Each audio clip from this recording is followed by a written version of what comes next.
It's an amazing game for us too. One of the standout games to end the weekend, both chasing Europe, Manchester United, Brentford. Amazing. Both managers doing extremely well at the moment. Michael going into United has given them a real uplift and got them into those Champions League positions, which I thought was impossible a couple of months ago.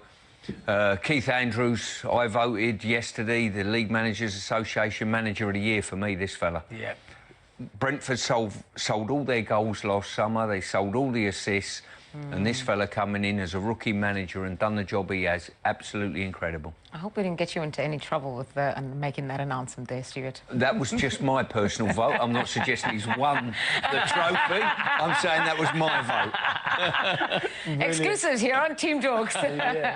Clinton, just the fixture itself, both sides chasing Europe. It's not something, as Stuart had just said, we'd have been saying about Manchester United a couple of months ago, and it's certainly not something people would have said about Brentford at the start of the season. No, I got to hold my hand up. I thought Brentford would be struggling near the bottom of the table, losing Thomas Frank and Bruyne, Vissart, Norgard, the captain. I thought they'd be struggling big time, but credit to Keith Andrews. I think he's done a fantastic job, and the job Michael Carrick's done. Ruben Amorim must be at home gutted because he had the players. He's not changed much. What he's doing is playing the players in the right position and getting the best out of a group of players. Playing Bruno in the 10, which is his best position, and Kobe Menu in there. And look at the job he's done at the moment. United fans a few months ago would never have thought they'd be in a Champions League position, and Brentford in ninth got a great opportunity to get into them European places. So on Monday night, that's going to be a hell of a game.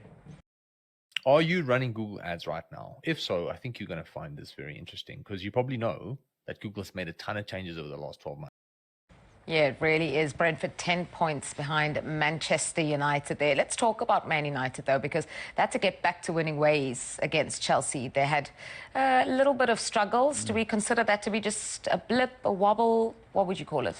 Yeah, listen, it's a long old season, but I think United have got their tails up, no doubt about that.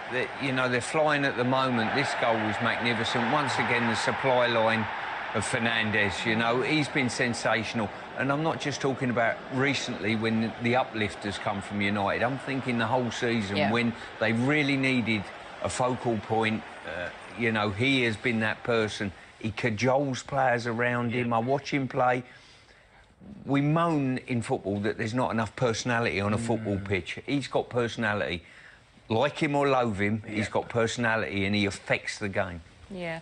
You mentioned kind of before this upturn in form for United. I'm sorry to mention this again, Clinton, but the Crystal Palace game is an example of how he sometimes could turn the game on its head on his own. Yeah, you don't need to apologise. He was outstanding against Crystal Palace, and he's been brilliant this season. I think if Man United were maybe going for the title, or he could be Player of the Year. I think the assist that he's done this season, Stuart's right. You can moan about his the way he throws his arms in the air. That's his frustration to have players on his level. But for me, in that position, name me a better player in that position in the Premier League at the moment that's getting the numbers that Bruno Fernandes is. Timing of the pass, everything about him. He must be a joy to play with, isn't he, Stu? He certainly is. And I'll tell you where he's got a good dynamic as well with Cunha. Yeah. A lot of his assists, Cunha's got on the end of it to score. They've got a real good understanding between them. Passes like that are absolutely magnificent. You know, he made it look so easy. And he's telling players what to do. Look, he's waving him on. He's giving him a clue where to run. I mean, that's just great football. It's great captaincy in many ways. Stuart, we know your favourite for manager of the season now. Thanks again for sharing that with us. More than welcome. Is he your favourite for player of the season? No, I think he'll be in the top 6. I would certainly put him in the top 6 for what he's done.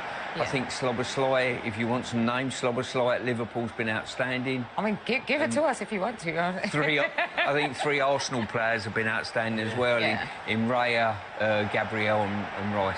Yeah. Your player of the season or in the top 6, like Stuart says? He'll be in my top 2. Ooh. But he's not 2? He might be 1, he might be 2. I'm not giving exclusives. I'm told to keep my mouth closed. I'm an open book, see? he gives nothing away. I thought you were going to get the lyric. Top 2, but I'm not 2. No, to be fair, he'd be in the top 3. I think it's out of him, Rice and Gabriel. And David Raya, I understand, top 4, but I think him, Rice or Gabriel would be one of mine. So what stands out there is 18 assists. He's too shy of the record held by Thierry, Henry and Kevin De Bruyne. Do we see him breaking that this season with 5 games left? Stuart? I would say yes. Yeah, I would. I mean, bear in mind the company is in De Bruyne and Henry. Wow. Two of the best to ever grace the Premier League. Incredible.